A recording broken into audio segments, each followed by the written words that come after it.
찬양 콘서트 할 때 여러분을 보니까 원래 여러분이 반응이 없는 사람은 아닌 것 같아. 유독 제가 설교할 때만 반응이 없는데 좀 고쳐주시기를 부탁합니다. 피곤하시죠? 아마 졸릴 거예요. 평소보다는 제가 훨씬 짧지는 않지만 좀 짧게 하겠습니다. 설교 제목 한번 읽어볼까요?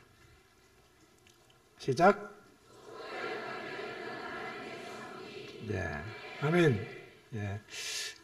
수련회를 통해 은혜를 주신 하나님께 감사하게 됩니다.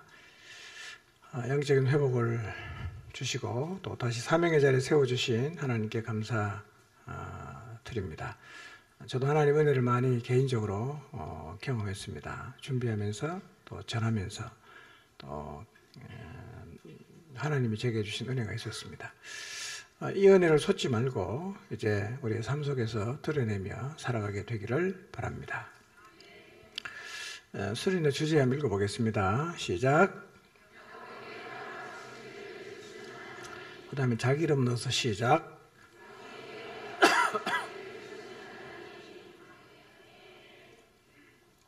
자, 이번에 32장부터 35장까지 하는데 대충 내용이 기억나십니까? 32장이 뭐였죠?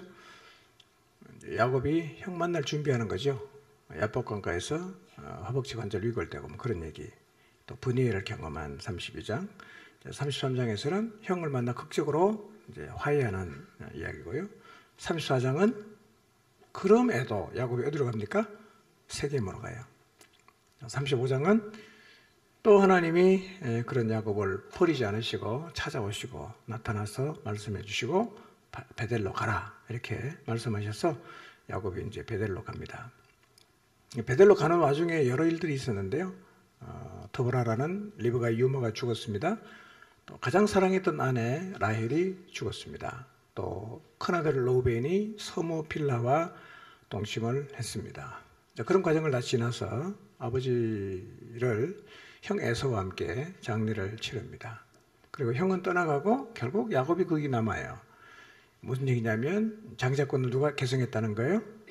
원래 이 장자권은 하나님은 야곱에게 줬어요. 근데 아버지가 에서에게 주려고 하니까 야곱이 속여갖고 자기가 취했어요. 그런데 바다나람에서 돌아오는 길에 형을 만나면서 다시 더 들려준 거예요. 주라고 부르고 또 상당한 양의 그 예물을 주면서 반납했는데 결국은 또 누가 가져갑니까? 야곱이 가져가는 거예요. 그러니까 결국은 하나님의 말씀대로 되는구나 하는 것이 우리가 창세기 32장에서 35장 말씀을 통해서 확인하게 됩니다. 여러분, 우리 인생도 결국은 하나님의 말씀이 성취되는 자리에 서게 됩니다. 중간에 어떤 우여곡절이 있든지 간에 결국은 하나님 말씀이 성취되는 자리에 선다는 사실을 꼭 기억하시고 하나님 믿으시고 하루하루를 하나님의 약속을 잡고 살아가시기를 바랍니다. 그러니까 작은 그림을 보면 현미경을 들이대고 보면 참 별의별 일을 다 겪지만 큰 그림 속에 보면 하나님은 야곱의 인생을 그분이 목적한 대로 차근차근 이끄셨습니다. 그리고 원래 하나님이 그려진 그림이 다 그려졌습니다. 자, 그 후에 아버지 장례한 다음에 형은 세일로 가서 살았어요. 세일. 그런데 그 세일에서 에서의 후손들이 어떻게 살았는지에 대한 족보가 오늘 우리가 읽었던 창세기 36장입니다. 1절 한번 보겠습니다. 시작. 에서 곧 에돔의 족보는 이러하니라. 자, 우리가 생각해 보면 35장에서 이삭이 죽었습니다. 그 다음에 이 이삭의 그 장자권을 야곱이 계승을 하잖아요. 그러면 이제 무슨 얘기가 나와야 될 것 같아요? 순서적으로 보면 그 언약을 이루어가는 야곱의 얘기가 나와야 이게 뭔가 좀 흐름이 맞지 않습니까? 근데 갑자기 36장에서 에돔의 족보가 나온단 말이에요. 왜 성경은 에돔의 족보를 기록하는 것일까? 지금까지 성경은 에서에게는 별로 관심이 없었거든요. 그런데 읽어보세요. 굉장히 길어요, 족보가. 몇 절까지 있죠? 43절까지 있습니다. 혹시 성경이 말이에요. 그래도 에서가 이삭의 큰아들인데 우리가 너무 좀 얘기를 안 했구나. 좀 배려해서 이제 에서 얘기도 좀 하자. 그래서 에서의 얘기를 적은 걸까요? 여러분, 성경의 기록 원칙은요, 구색을 갖추기 위해서 이 사람 얘기도 들어주고 저 사람 얘기도 기록하고 그러잖아요. 중요한 것만 적습니다. 성경이 중요한 것만 적는다면 에돔의 족보 이야기가 중요하다는 얘기입니까? 안 중요하다는 얘기입니까? 굉장히 길잖아요. 43절에 걸쳐서 길게 이 에돔의 족보를 기록한 것을 보면 이 족보를 통해서 하나님이 우리에게 뭔가 하시고 싶은 얘기가 있다는 얘기죠. 우리가 잘 아는 것처럼 에서는 하나님에게 관심이 없었어요. 잠깐 나오는 에서의 얘기를 이렇게 종합해 보면 에서는 여전히 처음부터 끝까지 하나님에게는 관심이 없었다는 사실을 확인하게 됩니다. 그러면 이렇게 하나님에게 관심이 없는 에서의 족보를 왜 성경은 다 이렇게 기록을 했는가? 자, 그 이유를 오늘 우리가 좀 살펴보도록 하겠습니다. 우리는 36장에 나오는 에서의 족보를 통해서 에서의 후손이 어떤 사람인가, 그들이 어떻게 살았는가 하는 것을 확인하게 되는데요. 아시는 것처럼 에서는 이삭의 장자로 태어났습니다. 야곱이 고향을 떠나 바단 아람에서 20년 살 동안 아마도 에서가 그 고향에서 부모님을 모시고 살았을 것으로 생각합니다. 그런데 야곱이 온다는 소식을 듣고 형이 400명을 데리고 나온 것을 보면 400명을 동원할 굉장한 힘이 있는 거죠. 돈도 많고. 안 그러면 어떻게 400명, 용병을 사도 400명 산다고 생각해 보십시오. 돈 다 줘야 되잖아. 굉장히 에서가 지금 힘이 있다. 그렇게 생각할 수 있어요. 자, 2절, 3절 봅니다. 시작.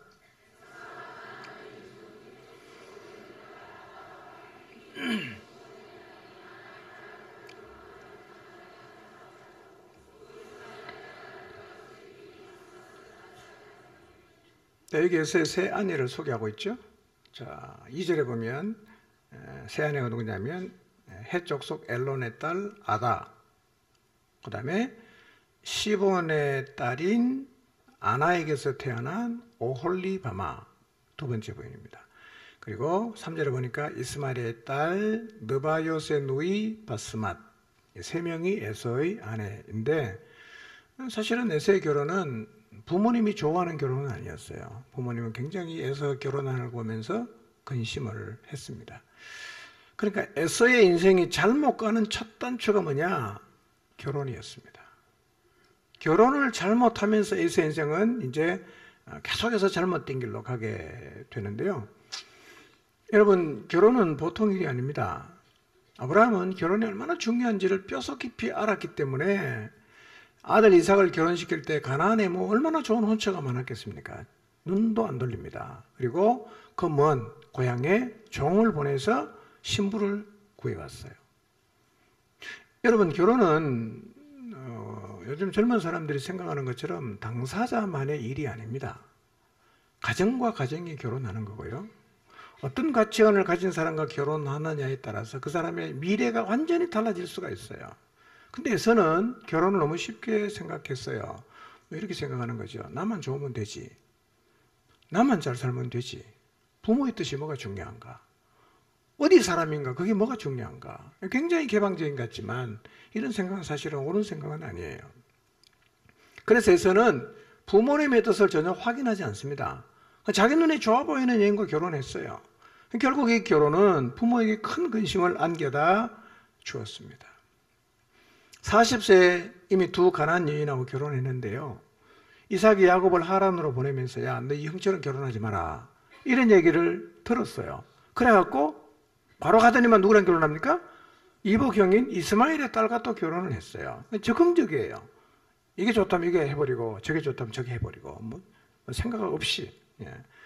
결국은 에서는 결혼을 별로 중요하게 생각하지 않았다는 것입니다. 여러분, 결혼 너무너무 중요한 거예요. 우리 처녀 총각들 결혼해서 기도 많이 하시고 믿음 안에서 하나님의 언약 안에서 결혼하시기를 바랍니다. 바랍니다. 지금 그냥 밖에서 만나고 있습니까? 대답을 안 하시네. 예, 결혼을 좀 빨리 하시기 바랍니다. 예, 빨리 해서 빨리 애 낳고 그래야 됩니다. 에서는 하나님에게도 관심이 없었고요, 또 언약에도 관심이 없었어요. 그러니까 에서는 하나님의 축복이 담겨 있는 장자권을 빼앗긴 게 아니라 사실은 자기 스스로가 놓아버린 겁니다. 저는 오늘날도 에서처럼 하나님의 언약과 그 소중한 축복을 누가 빼앗아가는 게 아니라 스스로 놓아버리는 사람이 적지 않다고 생각합니다. 자기가 그냥 놓아버리는 거예요. 얼마나 소중한 복인데요. 예. 에서처럼 하나님이 주신 언약을 놓아버리지 않게 되시기를 바랍니다. 자, 4절 5절 보겠습니다. 시작. 아다는 엘리바스를 에서에게 낳았고 바스맛은 루엘을 낳았고 오홀리바마는 여우스와 얄람과 고라를 낳았으니 이들은 에서의 아들들이요 가나안 땅에서 그에게 태어난 자들이더라 그랬어요. 자, 에서는 아내가 몇 명이었죠? 3명이었어요. 이제 여기 4절에 보면 화면 띄웁니까? 그 노란 글씨가 있죠? 거기 사람 이름인데 몇 명입니까? 세 보세요. 뭐를 오래 셉니까? 5명이죠? 5명. 엘리바스, 로우엘, 여우스, 얄람, 고라. 예. 야곱은 4명의 아내에게서 아들을 몇 명 낳았습니까? 12명을 낳고 에서는 3명의 아내에게서 5명의 아들을 낳았어요. 자, 그런데 중요한 거 우리가 기억해야 될 거 5절 맨 끝에 보니까 다시 한번 비춰주실래요? 맨 끝에 노란 글씨 읽어봅니다. 시작. 예. 자, 이 에서의 5 아들은 모두 어디에서 태어났습니까? 가나안에서 태어났죠. 가나안이 어떤 곳입니까? 약속의 땅이에요. 약속의 땅. 그런데 이 에서의 5 아들은 전부 약속의 땅에서 태어났어요. 근데 전부 약속의 땅을 스스로 떠나가 버렸습니다. 언약의 땅에서 태어났는데 언약의 땅을 다 떠났어요. 오늘날도 그런 경우 많죠? 신앙의 가정에서 태어났어. 믿음의 가정에서 태어났지만 자기 스스로 신앙의 땅을 떠나는 사람이 있어요. 안타까운 일이죠. 여러분, 언약의 땅에서 태어났다면 언약의 땅을 고수하시기를 바랍니다. 근데 야곱은 어떤가요? 창세기 35장 26절을 보면 야곱은 12명의 아들 가운데 베냐민은 나중에 가나안에 와서 너뚱이로 나왔지만 나머지 11명은 어디에서 태어났죠? 모두 다 밧단 아람, 하란에서 다 태어났다는 거예요. 이 사람들은 약속의 땅 밖에서 태어났어요. 근데 어떻게 됩니까? 모두 약속의 땅으로 들어왔어요. 이게 야곱과 에서의 차이입니다. 에서의 아들처럼 약속의 땅에서 태어났지만 본인 스스로가 그 약속의 땅을 떠나갈 수 있고, 야곱의 아들처럼 약속의 땅 밖에서 태어났지만 그 하나님의 언약을 붙들고 약속의 땅으로 들어오는 사람이 있어요. 여러분은 어디에 속했는가 한번 생각해 보십시오. 오늘날도 똑같지요. 하나님이 정해주신 믿음의 지경으로 들어오는 사람이 있는가 하면 거기서 태어났지만 도리어 밖으로 나가는 사람이 있어요. 에서의 족보가 그렇게 형성이 되는 거예요. 다 가나안 땅에서 태어났어요. 그건 다 나가버립니다. 근데 반대로 야곱의 아들은 거의 다 밧단 아람에서 가나안 밖에서 태어났지만 전부 가나안 안으로 들어왔습니다. 여러분, 언약 안으로 들어오시기를 바랍니다. 어떤 가정에서 태어났든지 간에 언약에 관심이 없었던 에서처럼 언약의 땅에서 언약의 땅 바깥으로 나가지 마시고 오히려 어디에 있든지 간에 하나님의 언약을 붙들고 언약 안으로 들어오게 되시기를 바랍니다. 그게 축복이죠. 이것이 에서의 교훈이 족보가 우리에게 던져주는 첫 번째 교훈이기도 합니다. 여러분, 에서는 영적인 일에 관심이 없었는데요. 제가 이렇게 보니까 오늘날도 영적인 일에 관심이 없는 사람이 있어요. 전혀 관심이 없어요. 예배는 드리는데 말씀이 관심이 없어요. 그냥 좀 죄송한 얘기지만 그냥 꼬다는 보리차처럼 그냥 앉아있다가 그냥 가는 거예요. 예. 안타깝습니다. 그리고 이런 사람이 좀 많아지는 것 같아. 그게 제 마음이 아파요. 여러분, 하나님 앞에 나왔으면 하나님에게 관심을 가지시기를 바랍니다. 예배하러 나왔으면 하나님 말씀에 관심을 가지시기를 바랍니다. 듣고자 하면 들립니다, 여러분. 안 들으려고 하니까 안 들리는 거죠. 들으려고 마음먹으면요, 하나님 말씀이 들리고, 말씀이 들리기 시작하면, 말씀이 내 삶에 영향을 주기 시작하면 내 삶에 변화가 일어납니다. 왜 변하지 않을까요? 관심이 없으니까. 에서는 하나님 언약에 관심이 없었어요. 어떤 얘기를 해도 관심 없어요. 그냥 자기 식대로 사는 거예요. 여러분, 설교 시큰 듣고 나가면서 여러분 평소처럼 살면 그건 에서하고 똑같은 거예요. 말씀에 영향을 받아야 됩니다. 에서처럼 살지 마시기 바랍니다. 하나님 말씀 들으면 하나님 말씀에 영향을 받아야 됩니다. 하지 말라고 하면, 예전에는 스스럼 없이 했지만 하나님 하지 말라고 하시네. 갈등도 하고 고뇌도 하고 안 해야지. 이런 결단과 변화가 사실은 따라와야 되는데요. 왜 그런 변화가 없냐면 관심이 없어서 그렇단 말이에요. 여러분 에서 같은 사람 되지 마시기 바랍니다. 자, 우리가 언약에 관심이 없으면 어떻게 살까요? 언약에 관심이 없으면 에서가 추구한 것을 추구하게 돼 있어요. 하나님의 언약에 관심이 없으면 우리도 창세기 36장에 나오는 에돔 족속의 후예가 추구하던 것을 추구하게 된다는 것입니다. 여러분 여리고성의 라합 보세요. 언약 백성 아니었잖아요. 하나님을 두려워했어요. 언약은 들어오잖아요. 이 라합은 결국 예수 그리스도의 족보에 편입되지 않습니까? 우리가 언약 백성이 아니어도 순수한 혈통을 갖고 있지 않아도 하나님의 언약을 붙들고 언약의 땅으로 들어오면 언약 백성이 되고 하나님의 족보에 편입이 될 수가 있는 거예요. 순수한 혈통이 중요하지 않아요. 우리는 뭐 몇 대째 뭐다 그 별로 중요하지 않습니다. 중요하지 않아요. 여러분 에서는 피가 많이 섞였죠. 에서는 가나안 피가 섞였죠.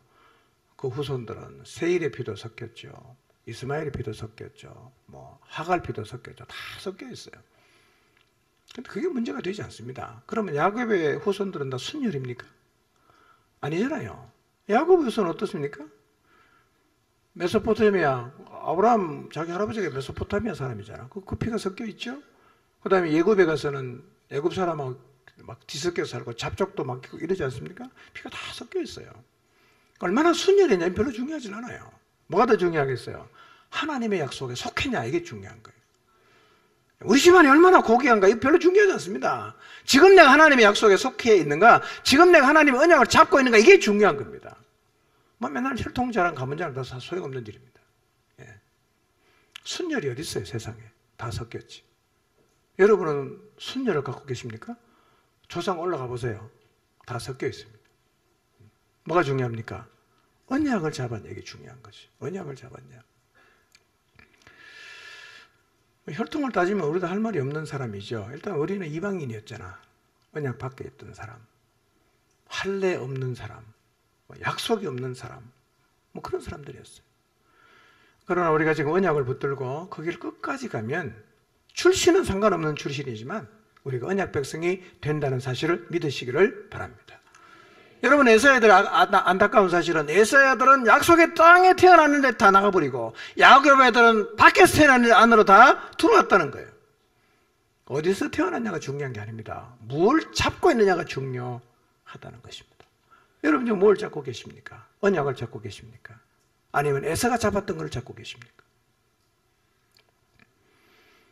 자, 그러면 에서가 왜 언약의 땅을 떠나게 되었는가? 이제 그 이유를 설명하는데 6절에서 8절을 보겠습니다. 시작. 에서가 자기 아내들과 자기 자녀들과 자기 집의 모든 사람과 자기의 가축과 자기의 모든 짐승과 자기가 가나안 땅에서 모은 모든 재물을 이끌고 그의 동생 야곱을 떠나 다른 곳으로 갔으니 두 사람의 소유가 풍부하여 함께 거주할 수 없었음이로라. 그들이 거주한 땅이 그들의 가축으로 말미암아 그들을 용납할 수 없었더라. 이에 에서 곧 에돔이 세일산에 거주하니라. 자, 에서가 이제 그 약속의 땅을 떠나가는 이유가 소개되고 있어요. 근데 6절과 7절을 보면 에서의 행동을 소개하는데요. 여기서 자기라는 말이 6번 나옵니다. 자기. 무슨 얘기입니까? 자기 중심적이라는 의미입니다. 에서는 어떻게 보면 자수성가한 사람이죠. 다 자기 힘으로 해냈습니다. 자기 힘으로. 여러분 자수성가한 사람의 특징이 뭔지 아십니까? 자기만 믿습니다. 자기가 다 결정합니다. 누구 말도 잘 안 들어요. 그래서 사실은 자수성가한 사람은 자기를 잘 돌아봐야 됩니다. 왜냐하면 자기가 성공했기 때문에 자기께 옳다라는 굉장한 고집이 있습니다. 예. 그래서 이제 이게 그 엉뚱한 외길로 빠질 가능성이 매우 높죠. 어쨌든 간에 이제 그 야곱이 돌아와서 에서랑 같이 살고 있는데 뭐가 문제 생겼죠? 두 사람이 소유가 너무 많아진 거예요. 다 거부가 되니까 목초지가 모자랐어요. 같이 머물기가 힘든 상황이 됐어요. 어떻게 보면 즐거운 비명 아니겠어요? 망해서 헤어지는 게 아니라 너무 흥해서 헤어지는 거니까 어떻게 보면 즐거운 비명과도 같은 상황인데 이제 어떻게 이걸 해결할 것인가? 잘 해결해야 돼. 그러니까 에서가 어떻게 합니까? 하나님의 뜻을 묻지 않는 거예요. 그냥 늘 해오던 방식대로 자기가 살아온 삶의 방식을 따라 판단을 해서 어떤 결정을 내렸냐? 야, 우리는 세일산으로 가자. 그걸 가버린 거예요. 여러분, 에서는요, 믿음의 조상인 아버지 이삭과 거의 100년을 살았습니다. 몇 년 살았다고요? 100년을 살았어요. 여전히 하나님에게 관심이 없어요. 100년을 살아도. 시사하는 바가 크지 않습니까? 10년을 산 게 아니라 100년을 살았습니다. 똑같아요. 100년 전이나 지금이나 똑같이 하나님에 관심이 없는 거예요. 100년 전의 선택의 방식이나 100년 후인 지금의 선택 방식이 똑같다는 거예요. 무슨 일이 벌어지면 하나님에게 물을 생각을 안 해요. 왜냐? 언약에 관심이 없으니까.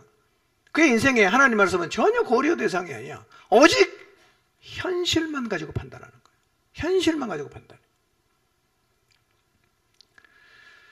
자, 그런데 지금 그 갈등이 왜 생깁니까? 목초지가 모자라 갈등 생겼어요. 그러면 에서는 어떻게 선택합니까? 1순위가 목초지가 좋아야 돼. 그걸 찾는 거예요. 길게 내다 보면 오래 좀 머물 수 있는 땅 없나? 그리고 내가 양을 키워서 잘 소비할 수 있는 환경인가? 이걸 고려해서 결정했는데요. 그래서 결정한 곳이 바로 세일이었어요. 세일. 예. 특히 사냥을 에서가 좋아하지 않습니까? 세일산을 선택해서 갔습니다. 근데 창세기 13장을 보시면 아브라함과 롯도 같은 이유로 갈랐어요. 두 사람이 소유가 많아지니까 같이 갈 수가 없어서 아브라함이 조카에게 우선권을 주죠. 그러니까 이 조카는 한 번도 사양 안 하고 선택했어요. 뭘 보고 선택합니까? 에서랑 똑같습니다. 목초지를 보고 선택했어요. 여다는 온 들을 바라보니까 물도 있고 풀도 좋고 좋다. 그래서 그리로 간 거지요. 아브라함은 어떻게 선택합니까? 야곱은 어떻게 선택합니까? 목초지가 기준이 아니었어요. 뭐였어요? 하나님의 약속이 어딨냐? 하나님이 어디 머물라고 하셨는가?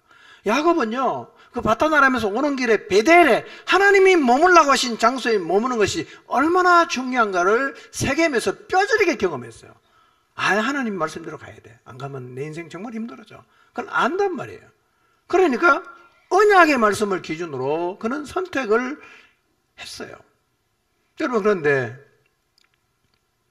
롯과 에서가 목초지 기준 선택하지요. 롯의 결과가 뭐죠? 모압과 암몬 족속이. 그럼 에돔 족속의 후의 결과는 뭡니까? 에돔과 아말렉이에요. 그런데 모압과 암몬과 에돔과 아말렉 이 네 민족은 이스라엘 주변에서 이스라엘을 가장 많이 괴롭혔던 나라예요. 가장 많이 괴롭혔어요. 여러분, 이 에돔 후손 중에 헤롯이 있잖아요. 헤롯. 예수님을 죽이려고 했던 헤롯. 근데 세일 땅은 일단 무역의 경로고 좀 풍요의 땅이었기 때문에 어쩌면 인간적으로 보면 에서는 선택을 잘한 거예요. 양도 먹일 수 있죠. 무역도 할 수 있죠. 최상의 선택 아니겠습니까? 에서가요, 하나님에게는 관심이 없었어요. 근데 잘 먹고 잘 사는 데는 지장이 없었다는 거예요. 만약에 에서가 하나님을 선택 안 했더니 먹고 사는 게 너무 힘들어서 그냥 거지게 살았다. 뭐 이렇게 되면 하나님 선택했다, 해야 되겠다. 우리가 그런 생각을 더 하게 될지 모르지만요. 에서는 하나님께 관심이 없고 언약 백성에게 되는 것에도 관심이 없었지만 잘 먹고 잘 살았어요. 잘 먹고 잘 살았어요. 여러분, 인간적으로 보면 에서는 굉장히 성공한 사람이고요. 이 족보를 한번 집에 가서 다시 읽어보세요. 굉장한 족보입니다. 여러분 족보를 갖고 계십니까? 저희는 뭐 집안에 족보를 한번 언뜻 봤는데요. 별로 없어요. 네. 그래도 뭐 어쨌든 할아버지 때 좀 이렇게 예수님 잘 믿은 거 그거 빼놓고는 별로 없는데요. 에서의 족보를 보세요. 족장이 많이 나오고요. 왕도 나옵니다. 대단한 족보예요. 인간적으로 에서는 굉장히 성공한 사람이고요. 세상적으로 보면 에서가 진짜 장자권의 복을 받았구나 그렇게 말할 정도로 굉장히 족보가 화려합니다. 여러분 족보에 장관 한 명 있습니까? 뭐 시장이라도 있습니까? 잘 없잖아. 예. 그래서 여러분 성경에서 에서가 선택한 이 세일산은요, 하나님을 상징하는 시온산과 대비해서 계속 설명을 많이 해요. 시온산은 뭘 대표하냐? 하나님. 세일산은 세상을 대표하는 거예요. 그러니까 시온산을 선택했다는 것은 하나님을 선택한 거고, 세일산을 선택했다는 것은 세상을 선택한 거예요. 이 두 가지가 항상 대비되어 나와요. 그러면 나는 지금 인생을 살면서 그래도 매일 선택을 하고 있을 텐데, 나는 선택의 자리에서 시온산을 선택하는 사람인가 아니면 세일을 선택하는 사람인가를 돌아볼 필요가 있어요. 에서는 최상의 조건을 갖춘 세일을 선택했습니다. 야곱은 달랐어요. 여러분, 야곱은요, 우리가 이제 야곱 얘기를 쭉 이렇게 이제 공부를 했잖아요. 인간적으로 참 약점이 있죠. 근데 야곱에게 참 우리가 배워야 될 거 있습니다. 그렇게 거짓말하고 약삭 바르고 남의 발 뒤꿈치 잡고 그렇게 살았지만요, 하나님을 향한 열망이 있는 사람이에요. 하나님을 물고 늘어지는 사람이었어요. 예. 허벅지 관절이 위골이 돼도 붙잡고 안 나와주는 거예요. 내 축복 하나 못 가십니다. 그리고 막 붙잡고 밤새도록 씨름하고 뒹굴었던 사람이 야곱이었거든요. 자, 창세기 32장 26절 한번 보겠습니다. 시작. 그가 이르되 날이 세려하니 나로 가게 하라. 야곱이 이르되 당신이 내게 축복하지 아니하면 가게 하지 아니하겠나이다. 네. 야곱은 하나님의 축복이 얼마나 중요한가를 아는 사람이에요. 하나님의 복을 받는 게 얼마나 중요한지를 아는 사람이에요. 그러니까 하나님을 붙잡고 안 놓는 거예요. 하나님 저에게 복 주셔야 됩니다. 이렇게 하나님을 붙잡고 늘어졌어요. 그래서 야곱은 언약의 후손이 되었다는 거예요. 저는 우리 모두도 하나님을 붙잡고 늘어지는 자들이 되기를 바랍니다. 하나님 나에게 복 주지 않으면 저 놓을 수 없습니다. 예. 허벅지 관절 어긋나더라도 하나님을 끝까지 붙잡는 믿음의 사람들이 되시기를 바랍니다. 그 놀라운 사실은요, 이 36장의 족보를 끝으로 성경은 더 이상 에서 얘기는 1절 언급이 없습니다. 37장부터 요셉 이야기로 시작해서 야곱의 얘기는 계속 이어져 가요. 그런데 에서의 얘기는 36장이 끝이에요. 마치 뭐가 같으냐면 창세기 4장 16절에서 22절 말씀 보면 누구 족보가 나오냐 하면 가인의 족보가 나와요. 가인의 6대에서 라멕까지 나오는데요, 가인의 족보도 거기 딱 나오고 나면 없습니다. 끝이에요. 그러니까 에서의 족보나 가인의 족보는 잠깐 등장했다가 없어요.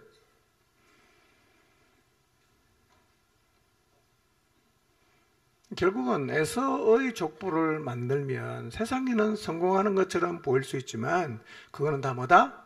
잠깐 있다가 사라지는 거라는 거예요. 가인의 족보 보고 감동받을 필요가 없어요. 감동받을 이유가 없어요. 에서의 족보를 보고 우리가 도전받을 이유가 없어요. 왜냐하면 그건 잠깐 있다가 사라지는 거예요. 야곱에게는 계속 이어지지 않습니까? 계속 관심 갖고 카메라를 계속 야곱에 가요. 에서는 끝이에요. 관심이 없다는 거죠, 하나님.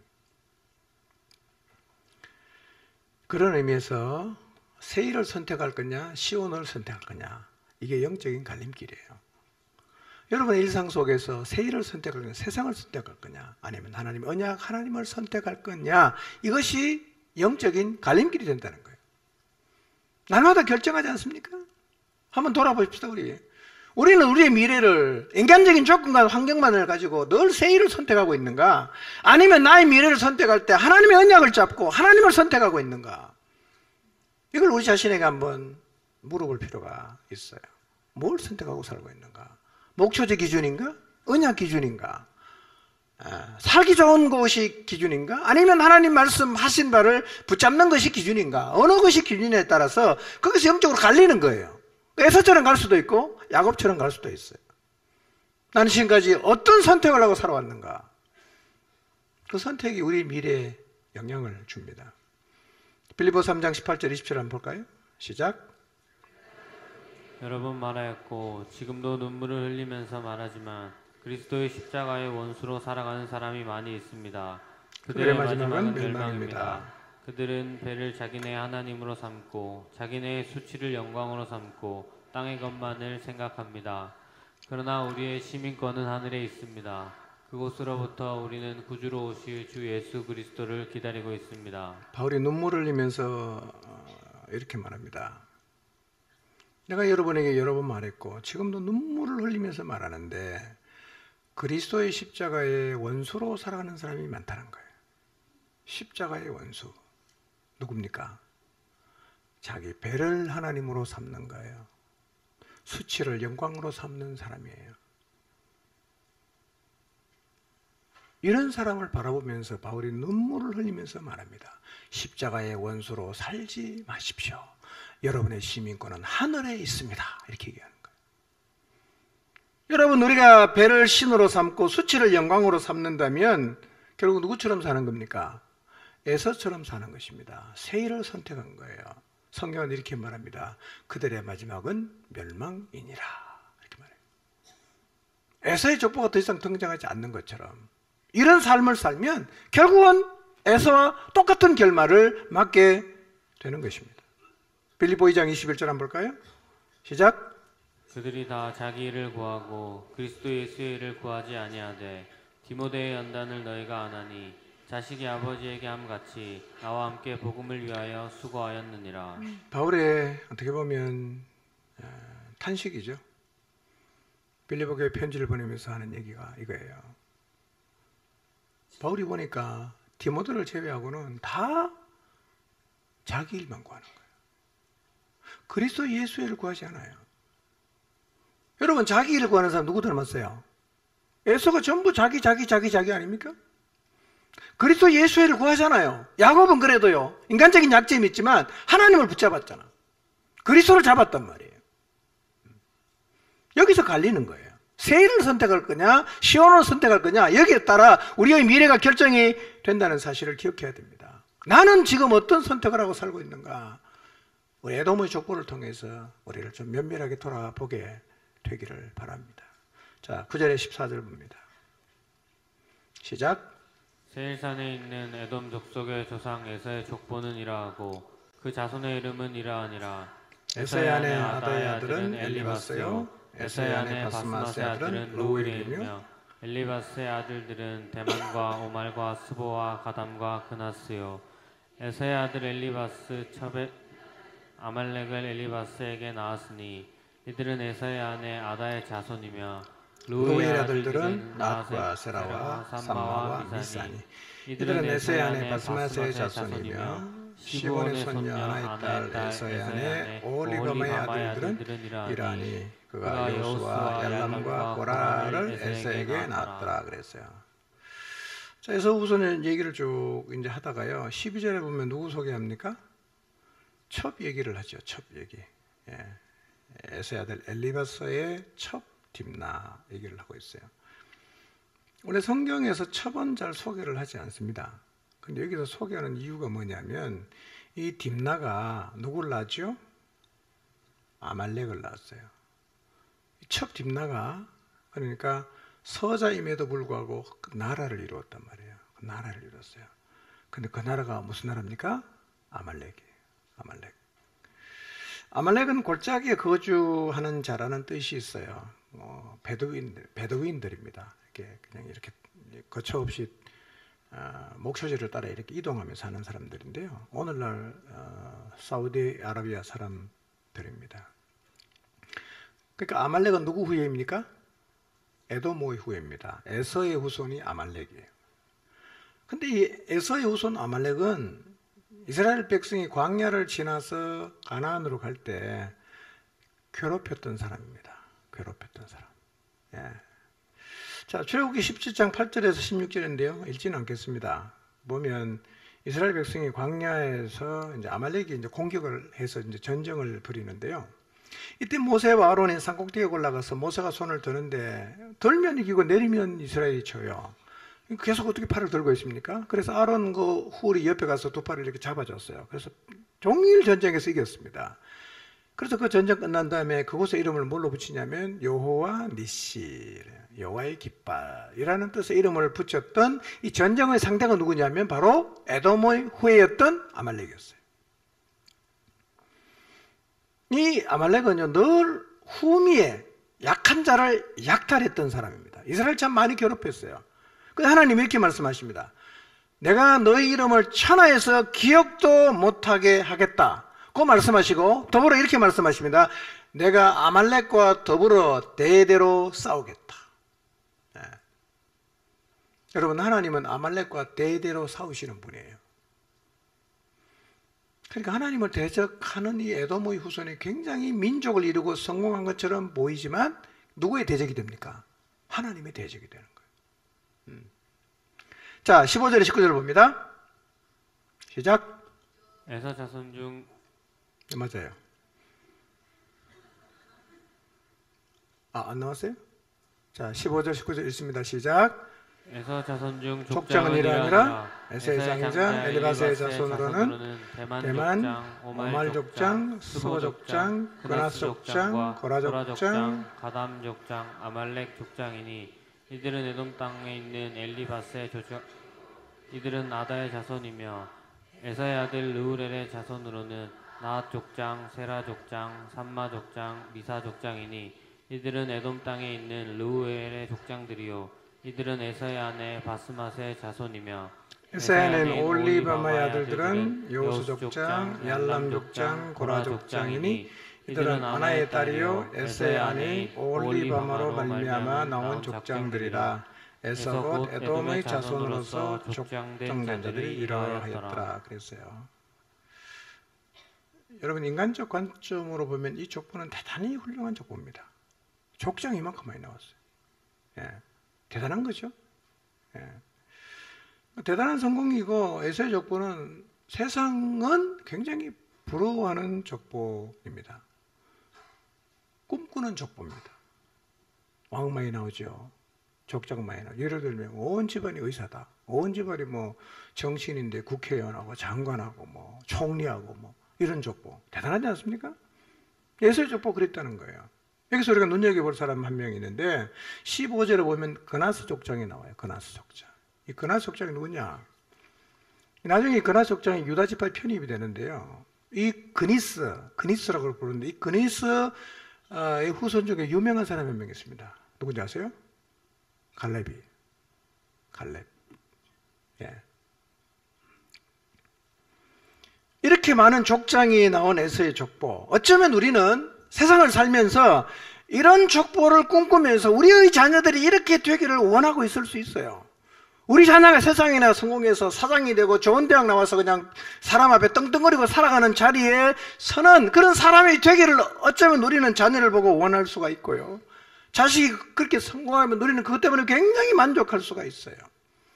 자녀가 공부 열심히 해서 좋은 직장 가고 승진하고 사업 열어서 사업이 번창하고 자리 잡으면 야 진짜 성공했다라고 생각하고 그것으로 만족할 수가 있는데요. 만약에 우리가 이것으로 만족한다면 에서로 만족하는 거예요. 에서가 그랬어요. 근데 이것은 하나님의 관심사가 아니었잖아요. 36장 지나면 에서 얘기는 안 합니다. 성경은요. 의미가 없다는 거죠. 여러분의 자녀가 어떻게 되기를 원하십니까? 여러분의 자녀가 어떤 사람으로 자라나기를 원하십니까? 진짜 에서의 족보처럼 이런 사람만 되면 됐다 그렇게 생각하십니까? 그거는 에서의 족보죠. 하나도 다르지 않습니다.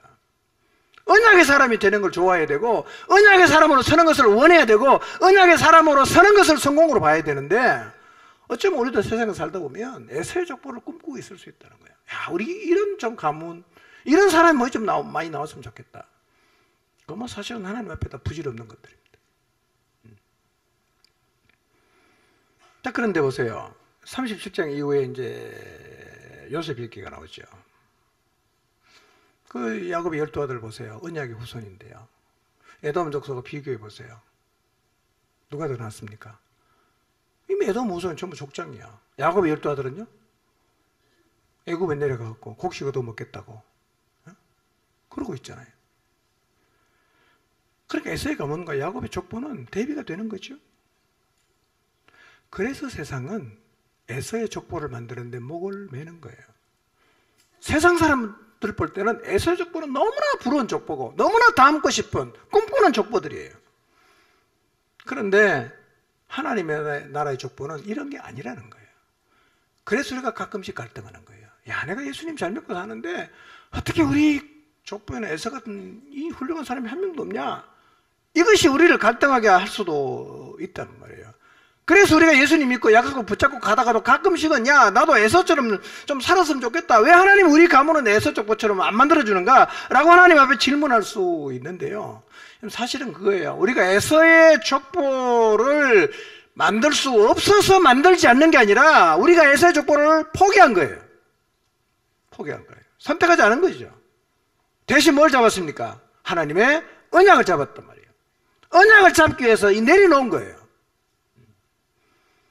뭐 우리 중에도 뭐 세상 가서 성공하겠다고 마음먹고 나가면 뭐 족보 잃어버린 사람 몇 명 안 나오겠어요? 우리 그걸 포기했어요. 영혼을 잡기 위해서 다 내려놨어요. 언약을 잡고 가는 거예요. 이게 세상 사람들을 볼 때는 별것 아닌 것처럼 볼 수 있죠. 쟤네들 많아 도대체. 저거에서 뭐 하겠다고 저렇게 하는가.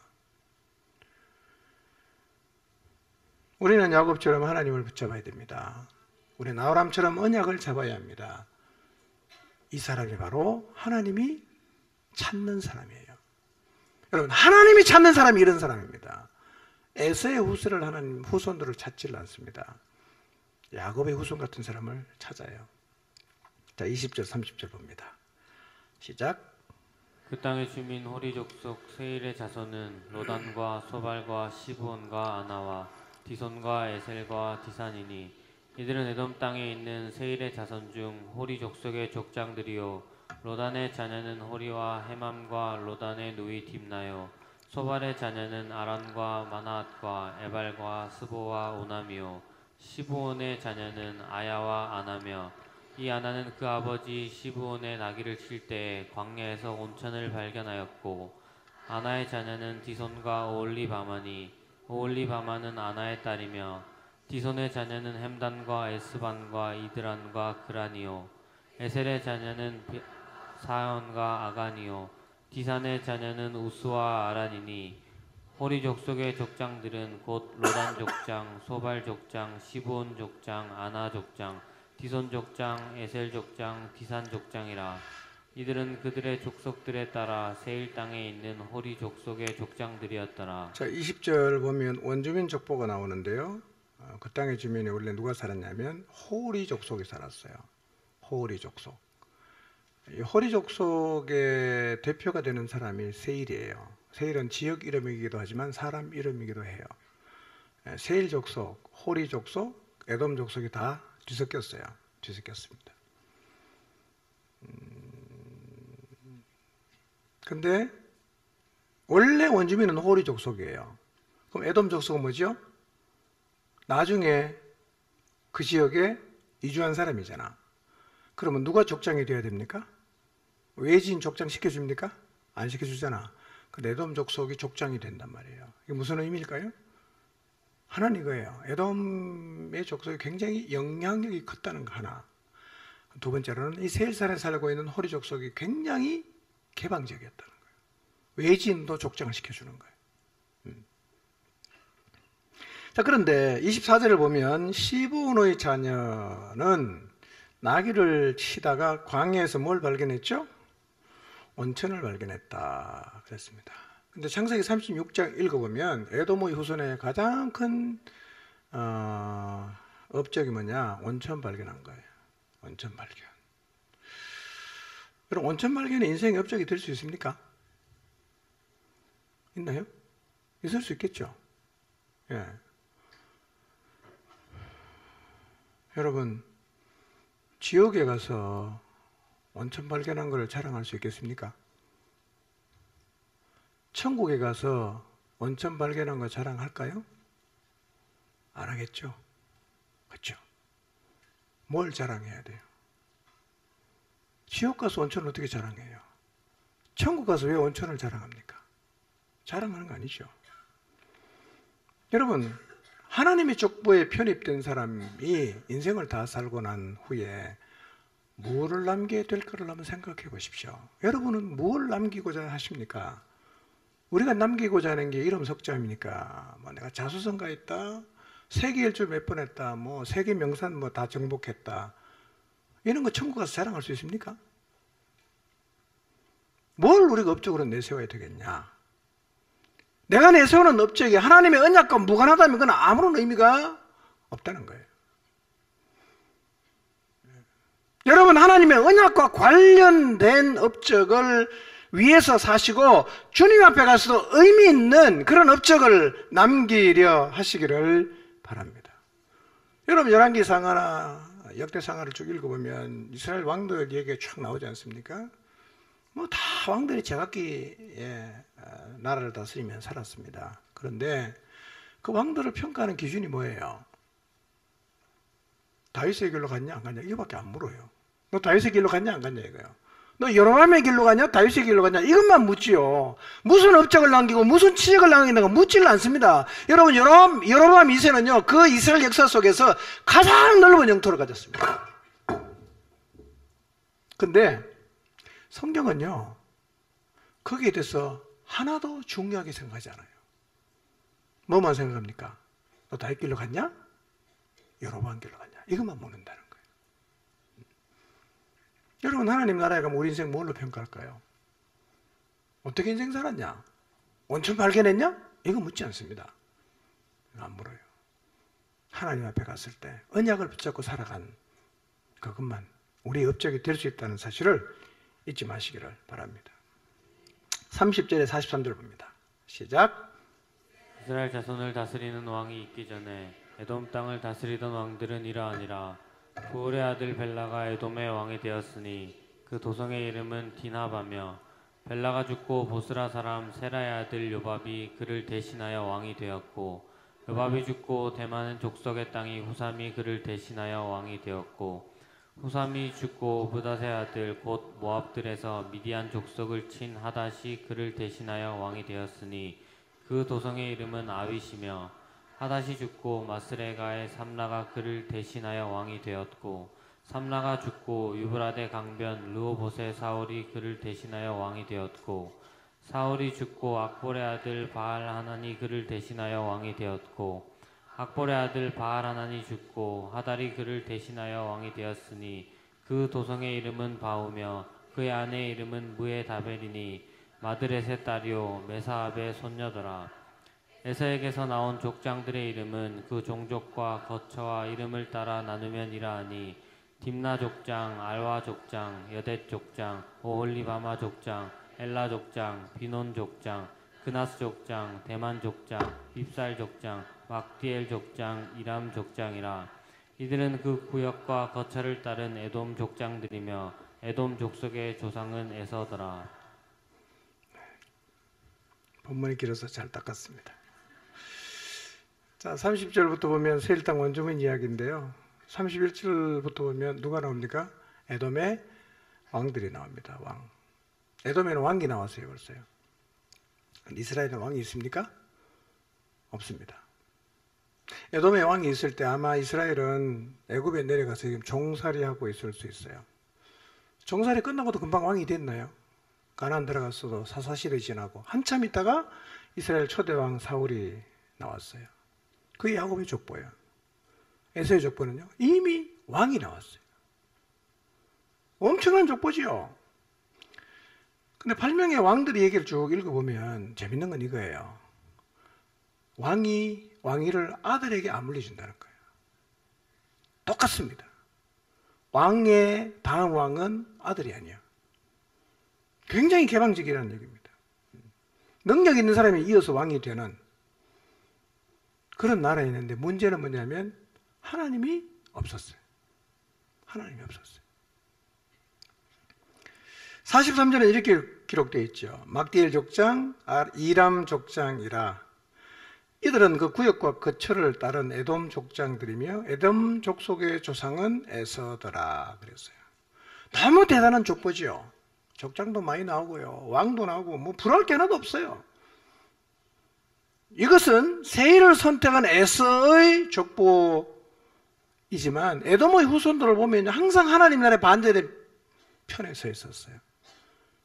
예. 도액이라는 사람, 하나님의 제사장을 다 죽였던 사울에게 밀고 있던 도액이라는 사람도 에돔 사람이에요. 그리고 예수님을 죽이려고 했던 이 헤로드 왕도 에돔 사람이에요. 언제나 하나님 반대편에 있어서 하나님 나라를 가로막고 방해했던 자들이 에돔이었고 에돔의 후손들이었습니다. 성경은 거기에 더 이상 관심을 갖지 않습니다. 이런 얘기입니다. 세상의 모든 영광은 풀의 꽃과 같다.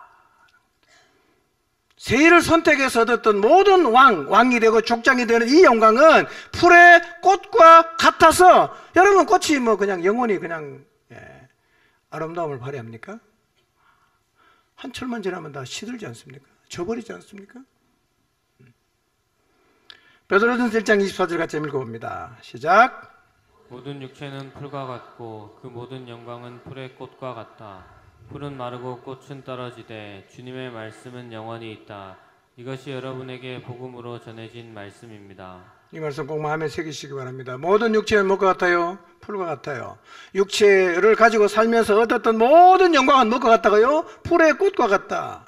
근데 성경은 말합니다. 풀은 말라요. 꽃은 시들어요. 뭐만 영원합니까? 주의 말씀만 영원합니다. 누가 지혜로운 사람입니까? 영원한 하나님 말씀을 붙잡는 사람이 지혜로운 사람 아니겠습니까?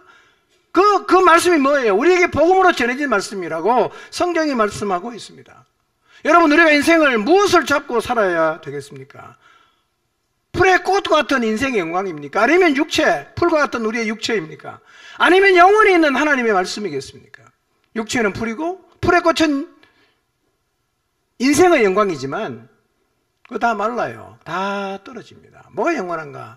하나님의 말씀만 영원하다고 성경이 말씀하고 있습니다. 여러분, 에서의 후손의 삶 엄청나게 화려합니다. 대단했어요. 많은 족장 나왔습니다. 왕도 많이 나왔어요. 그러나 그들이 선택한 것은 언약이 아니었습니다. 세일이었습니다. 세일은 결국은 황폐해지는 것입니다. 여러분, 에서의 족보를 추구하지 마시길 바랍니다. 세일을 추구하지 마시길 바랍니다. 시온을 추구하시고 야곱을 추구하시기를 바랍니다. 하나님의 언약의 말씀을 붙잡고 어디에서 태어났든지 간에 언약의 땅으로 들어와서 하나님의 족보에 편입되는 삶을 살아가시기를 주님 이름으로 축복합니다. 기도하겠습니다.